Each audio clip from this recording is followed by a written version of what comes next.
through my content, I always try to infuse as much like personality through it, like sharing more of my social sides to like do not make it as transactional as perhaps like buying groceries in the supermarket, but like, hey, people buy some of my products because they feel a connection with my story, or there is something specific that stood out to there. So I think that's where, like, for me, the social aspect in selling definitely comes into play. Welcome to the Making Sales Social podcast, featuring the top voices in sales, marketing, and business. Join Bryn Tillman and me, Bob Woods, as we each bring you the best tips and strategies our guests are teaching their clients, so you can leverage them for your own virtual and social selling. Enjoy the show. My guest for this episode of Making Sales Social is Jessie van Breuge, a digital creator and lead generation specialist who started his creative entrepreneurial career at a time that ended up being a little rough for the world in early 2020. But a little thing like a pandemic didn't stop Jessie, though. Since then, he's grown a following of more than 40,000 people across various platforms, including LinkedIn, X, formerly known as Twitter, and I don't know if I will ever be used to calling it as X, as well as YouTube and email. And to prove his bona fides, he was recently named as a top 50 LinkedIn creator worldwide in sales and marketing. Jessie's that flavor of person that I like, a content geek / copywriter / coach. He sees himself mainly as a digital creator who builds cool products, and who wouldn't like that, as well as helping as many like-minded experts generate high-quality leads through LinkedIn and productizing their service offers. So, Jessie, welcome to Making Sales Social from the Social Sales Link Studios. Well, thanks so much for the invitation and the nice welcoming words. I'm excited to have a chat with you today, Bob. Oh, that sounds great. That sounds great. Appreciate hearing that. So, our first traditional question in every Making Sales Social episode is, what does making sales social mean to you? Yeah, that's a great question. I would like to, let's say, split my answer in two parts. Sure. Because with my business, I both sell, I would say, services and products. And I would say one of the rules that I would say I took this over for my business mentor in terms of services is that he only gets clients that he would like to have a beer with. And I kind of copy that rule in terms of like, okay, I want to work with people that I actually enjoy spending time with, because then I know that we can have a great collaboration. So I think that's where the social aspect for me comes in play, and not necessarily only focus on, oh, I need to get the paycheck from this client, but it's like, is there a personal fit in terms of like doing business? And I think on like the product side of things, I think through my content, I always try to infuse as much like personality through it, like sharing more of my social sides to like do not make it as transactional as perhaps like buying groceries in the supermarket, but like, hey, people buy some of my products because they feel a connection with my story, or there is something specific that stood out to there. So I think that's where, like, for me, the social aspect in selling definitely comes into play. That's really cool, because most people, when they answer that question, go along the lines of, oh, it's about connecting socially, blah, blah, and things like that. I haven't really heard anyone go in the direction you did, but I think that the direction you went in is actually very important, and something that I think that all of us should keep in mind, no matter what we're doing when it comes to sales in general. So I really like that. Really like that answer. That was great.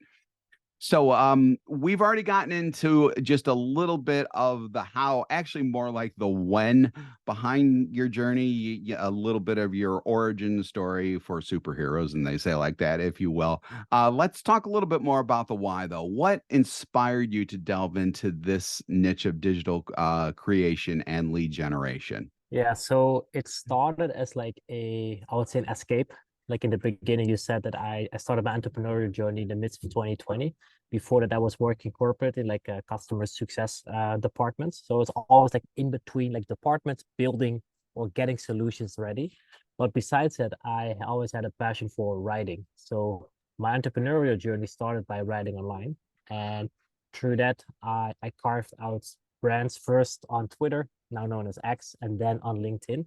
And as I, through the process of writing, I've always been able to learn more myself, but also help others in the process, get reach, and like build products along the way, all like based on writing. And I often joke about this, like most people, they first go into business and then they go start creating content.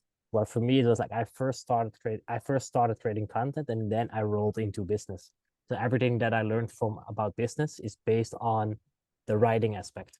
Wow, yeah, that's really really interesting because you're right. A lot of people focus on the business idea and then try to back content into it. So, um, yeah, no, that's a really great point. I like that a lot. Is that a mistake that you see a lot of people do in terms of not and is content is almost like an afterthought if they're even thinking about it at all? Yeah, I would argue that content is one of the highest high leverage tasks you can do in a business. But of course, it's like it's playing the long game.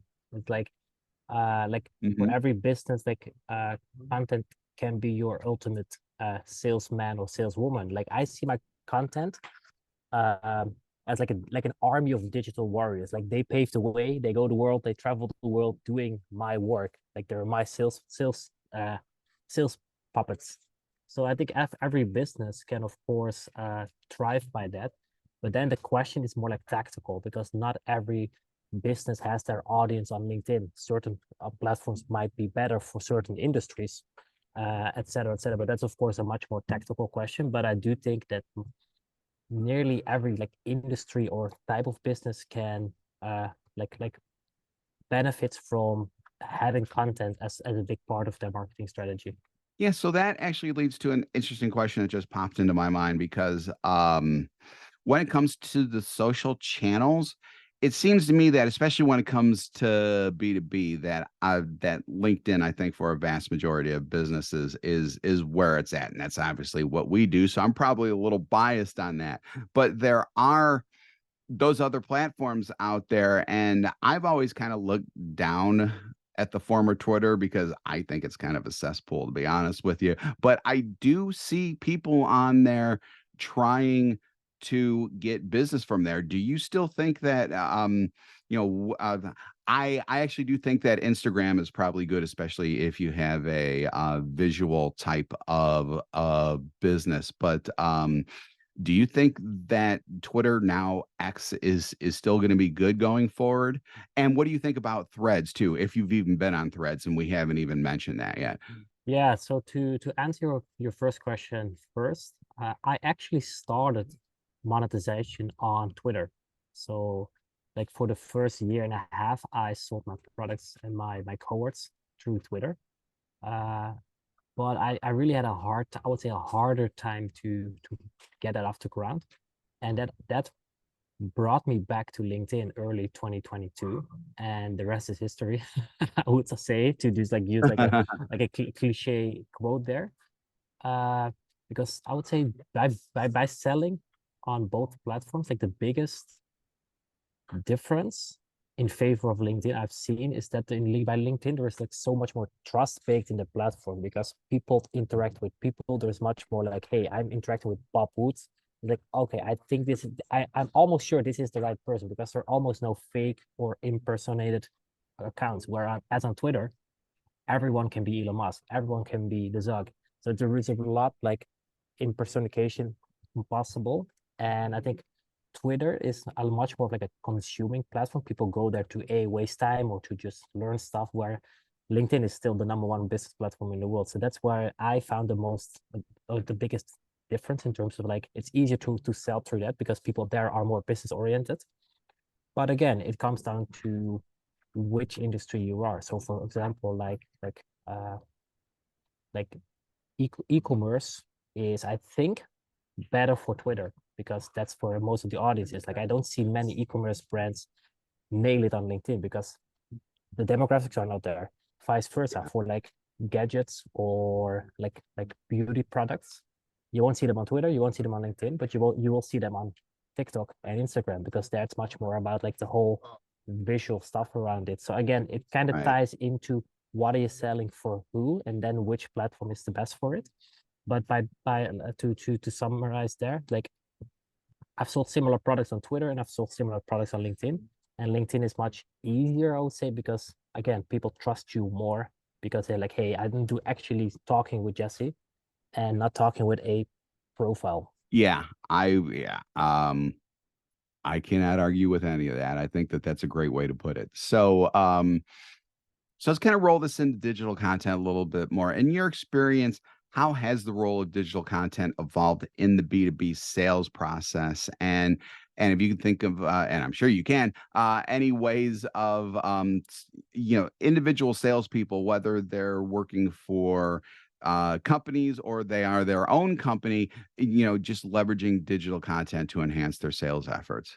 Yeah, I think it's still something that's very doesn't get like enough attention within businesses because it's of course it's a long-term strategy, and there needs to be a lot of buy-in from the team. So what I've seen so far from like the more employed world is that sure there are some people that try it on their own, but it's often not really like it's more done from themselves than from the company itself. And now you see the trend picking up that companies start to see the importance of it. So then more of the departments are like shifted into that. Um, and I think LinkedIn is still one of the biggest platforms for that. But then you see like kind of like a spray and pray method, what you often see. So it's like people are good for it or like enthusiastic for like 2-3 months, then don't see the results and stop doing it.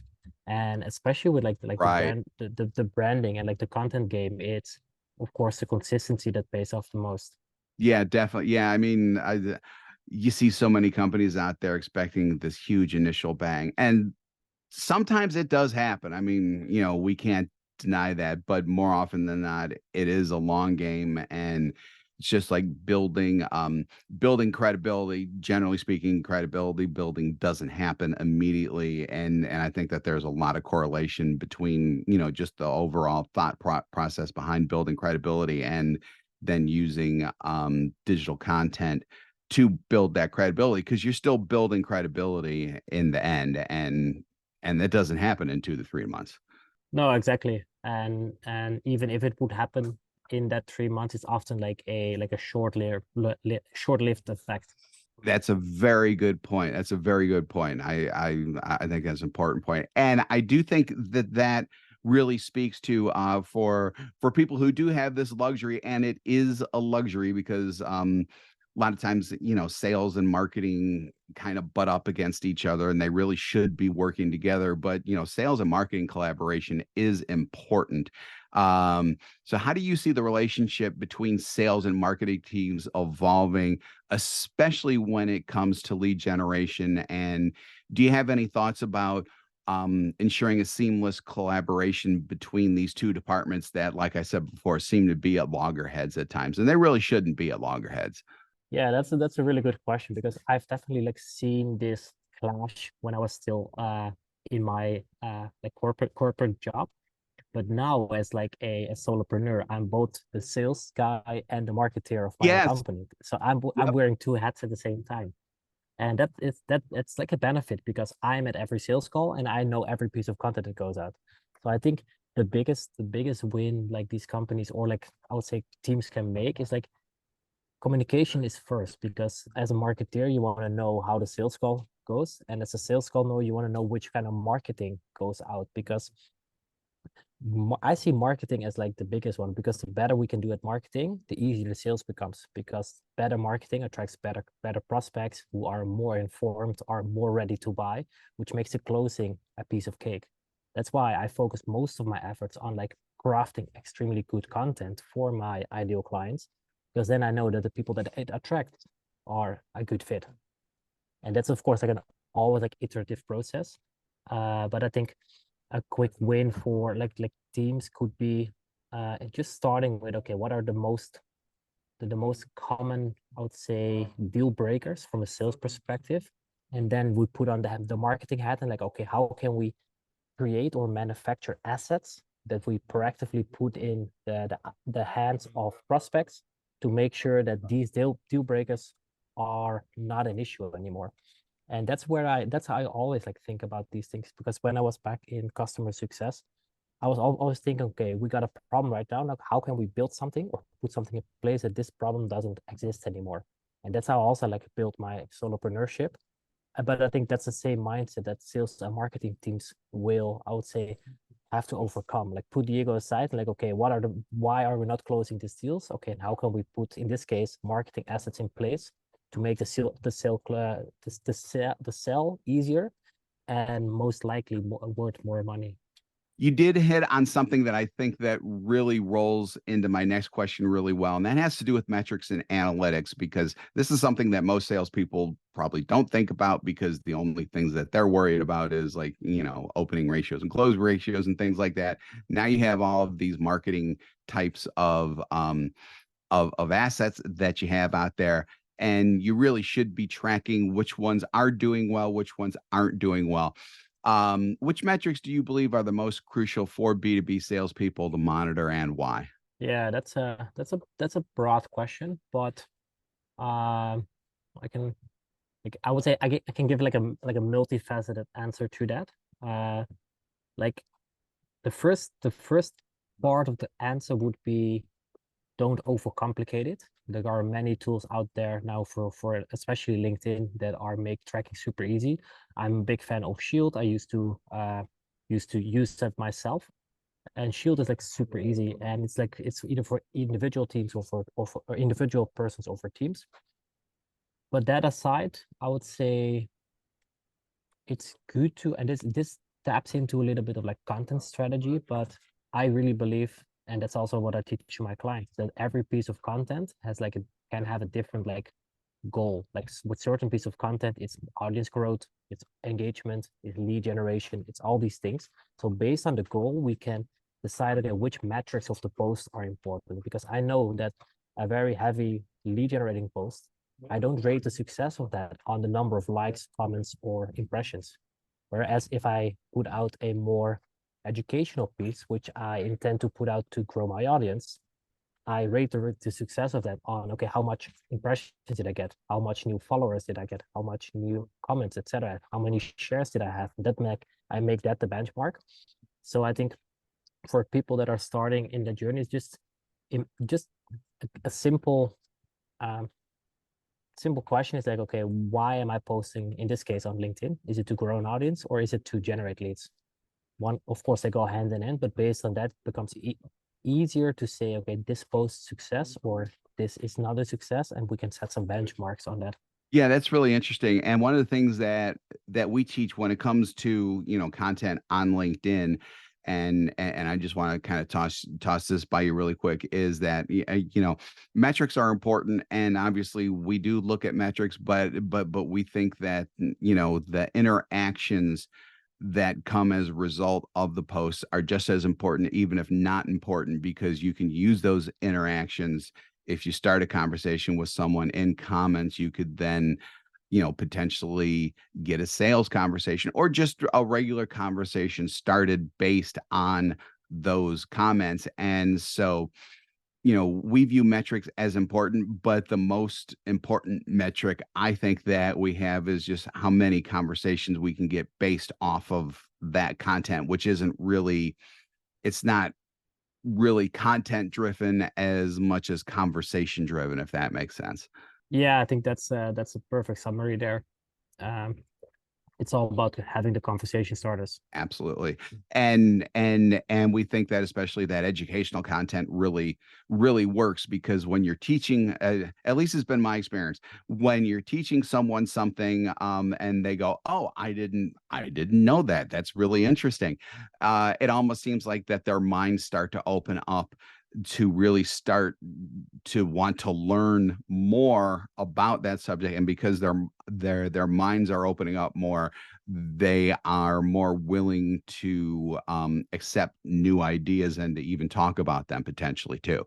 Yeah, definitely. And that ties into something that we discussed earlier. That's where I see content is so valuable, because not everyone that sees our content the first time is ready to buy. Like certain people are more aware of the problem they're having, or they just need more information about the solution we have. So one of my, I would say, favorite soft selling tactic is like a process breakdown, which I like to call it, where I just have a post that explains more about how I work with my clients or how working with me looks like, et cetera, et cetera. Because as I'm a service provider, certain people are just like, okay, I have no clue what he actually does. And then we need to educate our audience, especially in the high ticket space, educate them up till the moment they're like, hey, now I'm ready to buy. So that might be for certain prospect that's 3 days, for certain prospect that might be 6 months. And again, we want to nurture them through our content. So that's of course where engaging and initiating this conversation becomes so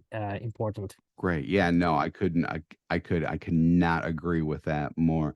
So I think that dovetails really well into my next question, which is y- uh, as we're especially as we're starting out and doing these types of things, we're going to be making mistakes. So what are some of the common mistakes that you see people on LinkedIn do when they're doing all this content stuff, and what are some of the biggest challenges that they have in even getting stuff out in the first place? Yeah, I think a lot of that comes down to like the mental blockages. Uh, like so the easiest way to cure that is by just getting started.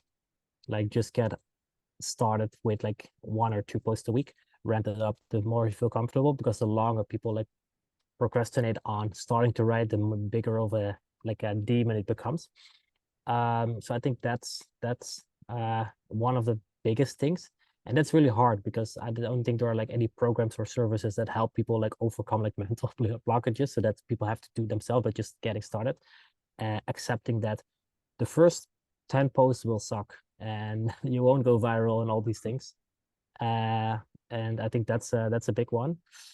Let's assume that people are already get started. I think then the common mistake I see people making is stopping before it starts working, or expect to have like unrealistic expectation, like what ties into the first question, like after 3 4 weeks, it's not working.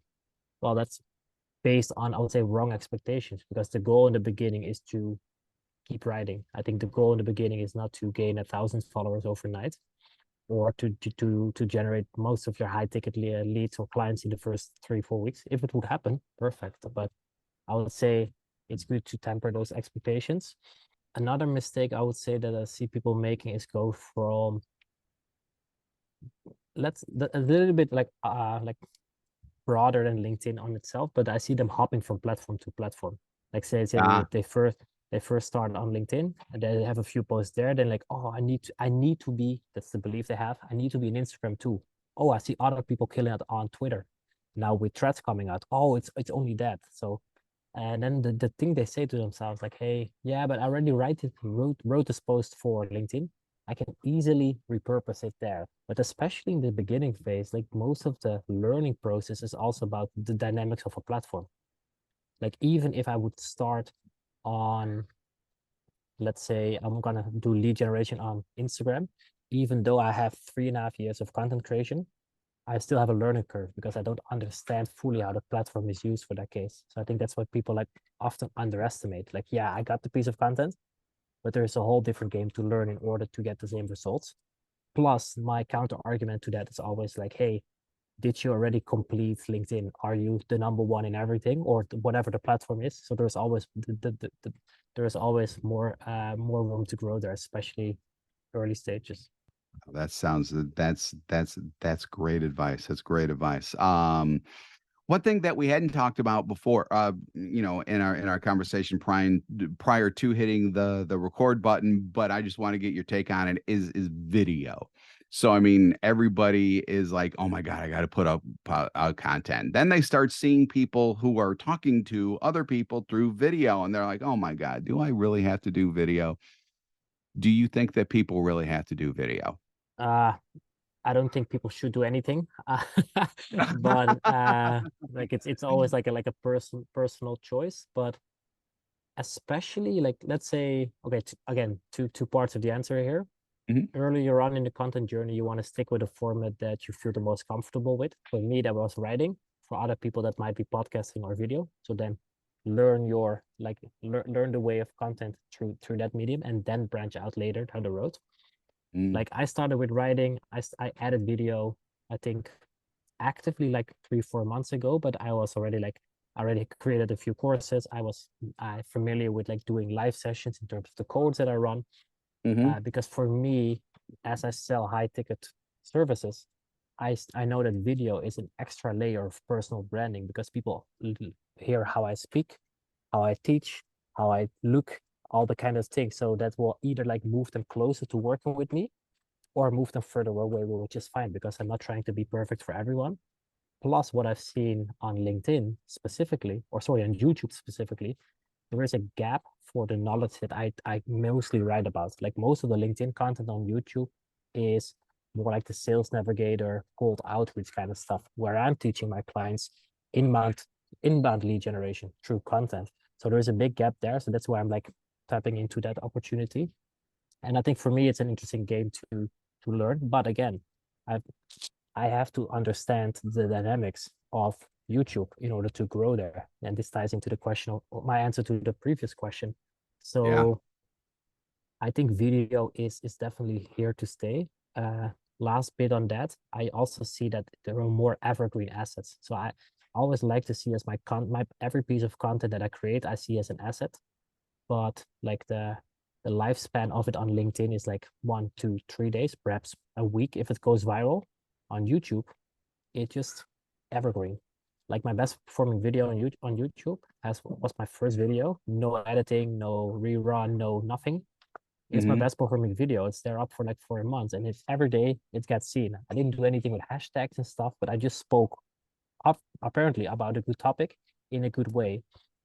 So that's for me like an interesting insight as well. It doesn't have to be as polished as people think. Sure, there is this whole section of like all the brushed up YouTube stuff, but I go more for like lower production, highest value. Yeah, that's really interesting because that gets into the whole topic of content consuming platforms, and we've touched on this a little bit.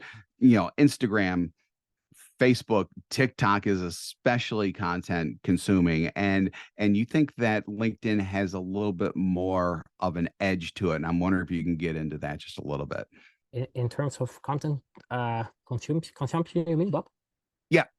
Yeah. Yeah, it's an interesting question to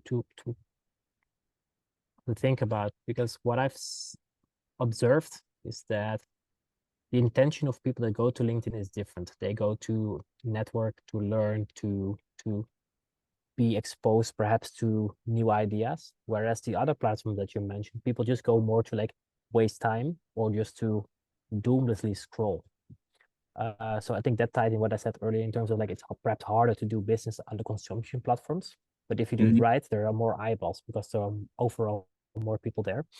Um, and yeah, it also really comes down to who are you serving because you can still be like we spoke about earlier. It's like e-commerce doesn't really thrive on LinkedIn because there's no audience for that. Uh, so again, it's kind of like there are many answers possible to this question.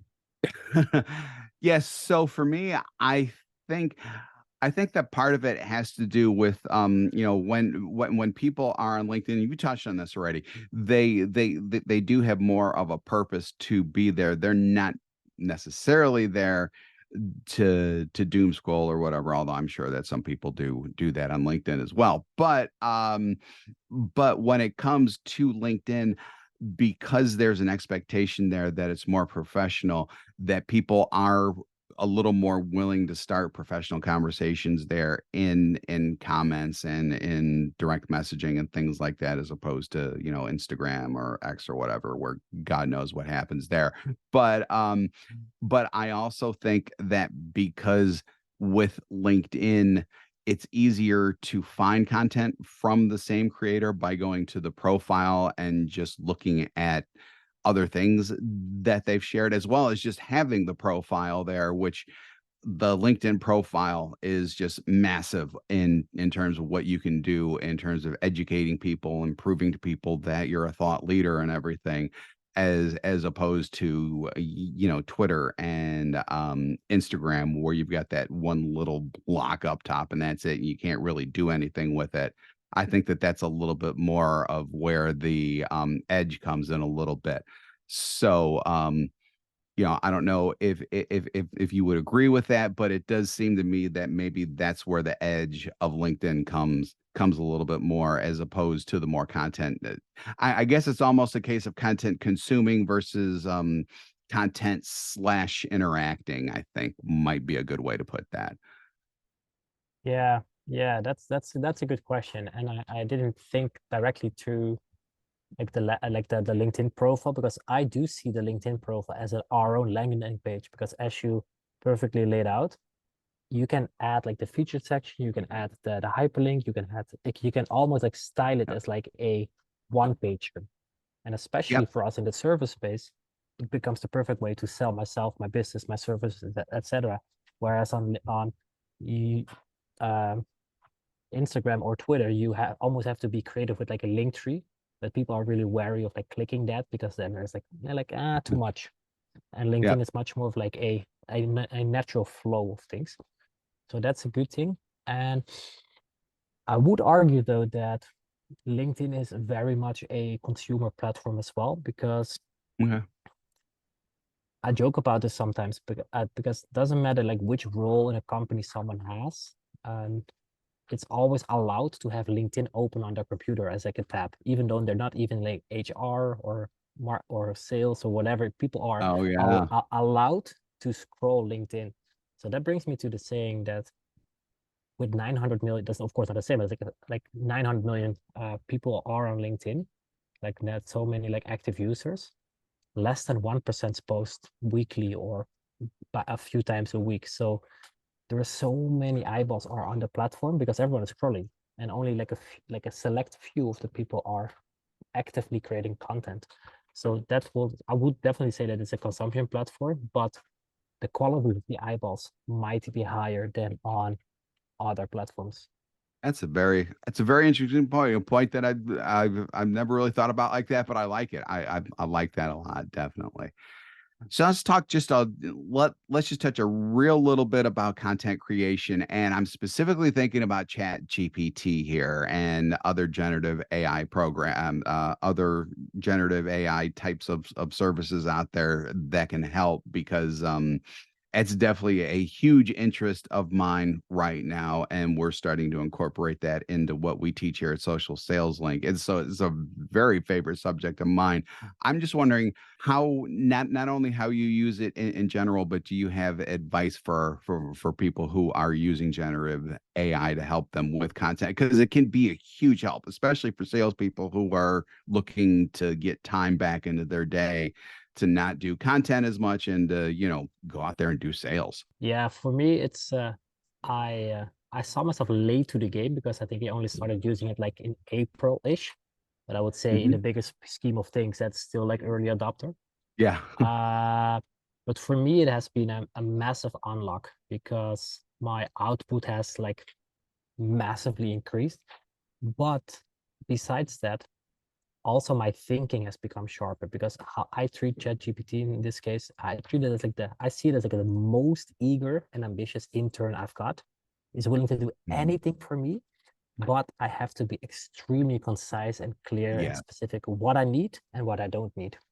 So an example, like before this call, I was mapping out some of my like processes and stuff, and at some point I was stuck in my thinking. So I have ChatGPT open. I even use like a browser extension so I can talk to it, just spit out my talks, and then it talks back to me. So it's just like an ideation partner.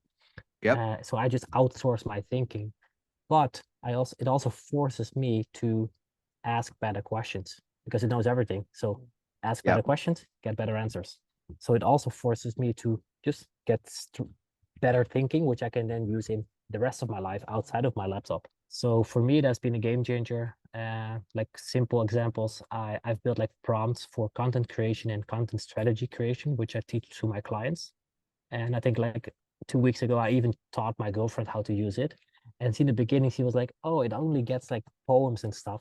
And now she's using it on like such a way of things like, "Oh, I got this challenge. let me write it in there. So it's fun to see how it's like a mindset shift in terms of like, oh, it doesn't do what I want. No, how can I ask a better question to get the results I need or the outcome That's I want?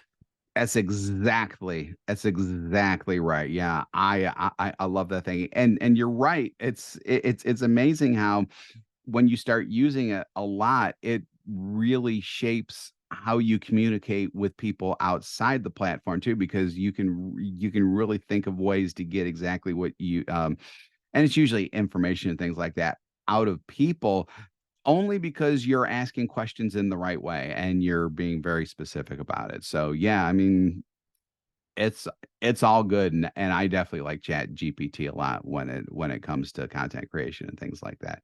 So, we all love those one thing you can do right now takeaways when it comes to conversations like this. So, what is one thing we can all do today to bring in better clients with better offers and better content through content? What's something someone can go out and do basically right now? Yeah, that's a good question. And I'm gonna give a very unsexy answer, I think. And that's write the first post. I know that's like a big task, but my humble advice would be get off the zero streak. So it's better to just have something going and just get started. Don't worry about like strategy or positioning or personal branding and all these like big amorphous things. I think if people are on the edge or on the fence of like, okay, yeah, I think the content game is something that I want to like get into, Mhm. is start writing. And then some of the advice is more tactical is one of the questions that I kept repeating to myself in the beginning when I was like stuck on an ID process, or sorry, an ID to write about, is like one of the simplest question: what is the advice I wish I heard 6 months ago?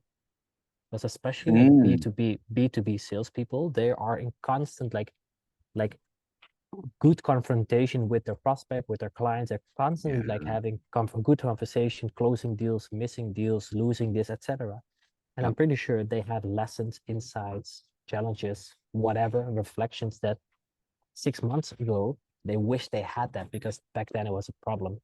So I think that's whatever industry you are, whichever role they're in. If you're a business professional, like writing for your past self, I think is always like a great exercise.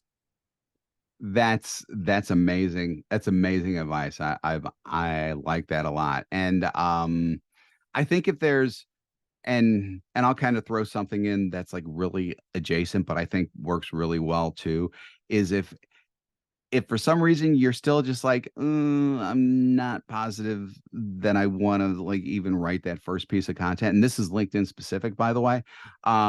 Start going through your timeline, start finding content that other people are putting out, and maybe make a comment or two on their content. And I'm not talking about doing the typical great post, oh, I love this post type of thing. In other words, add your thoughts to it, add your reasoning to it. I don't know if I necessarily disagree unless you think that someone is just so off base on their post. Then at that point, you might want to. I would generally apply a yes and type of philosophy to it. But even if you start getting comfortable with commenting, that can kind of get the ball rolling a little bit there for you. Plus, if you're commenting on someone's content and you're thinking, oh, that might actually be a good post, that might be the springboard to that first post that Jessie was talking about. So, commenting, and obviously commenting is something that we teach and is very viable in terms of starting sales conversations, but even just getting you more used to the LinkedIn platform, commenting is another great way to get started too. So with Yes, that, yeah, that's a very good point. Like I've had so many posts that originated from a comment, yeah, especially because my feed now is of course curated with like peers and business professional and prospects and clients. So it's like I don't have like farmers on my link on my feed. ah, So everything that I interact with is semi or fully aligned with my stuff. So then you have indeed a comment, and all you need is like the spark. Oh, this is a great idea. And then you write the comment, put it in Notion or put it in document, whatever you use, and then expand on the post. So that's a really great. good way of like getting over the fear of like public exposure, because commenting us already like, hey, put yourself in the spotlight, and then you can use that to create a post out of it. Right. So obviously if you want to follow Jessie on LinkedIn or any of his other channels, go ahead and do that. But if people want to learn more about you, your offerings, where can they go, Jessie? Yeah, that is a good question. So people can go to premiumleadsystem.com/podcast-opt-in. I think, Bob, you can do the link in the show notes as well, Yeah. because Yep. this will get people like a quick 3-step strategy, like an ebook, like a guide to get started on LinkedIn.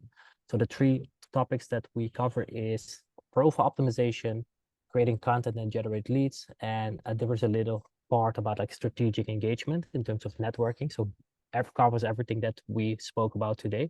So that's like my gift to the audience if they want to get started that way. Yeah, that sounds good. So again, that's premiumleadsystem.com/podcast-opt-in. Oh, exactly. So great. No, that sounds good. So Jessie Van Brugel, content geek, copywriter, coach, and digital creator extraordinaire. Thanks so much for joining us. Really appreciate your time today, sir. Yes, thanks for having me, Bob. Absolutely. And thank you for streaming this episode of Making Sales Social. So remember, when you're out and about this week, be sure to make your sales social. Thanks for watching, and join us again for more special guest instructors bringing you marketing, sales training, and social selling strategies that will set you apart. Hit the subscribe button below to get the latest episodes from the Making Sales Social podcast. Give this video a thumbs up and comment down below on what you want to hear from us next. You can also listen to us on Apple Podcasts, Spotify, and Google Play. Visit our website, socialsaleslink.com, for more information.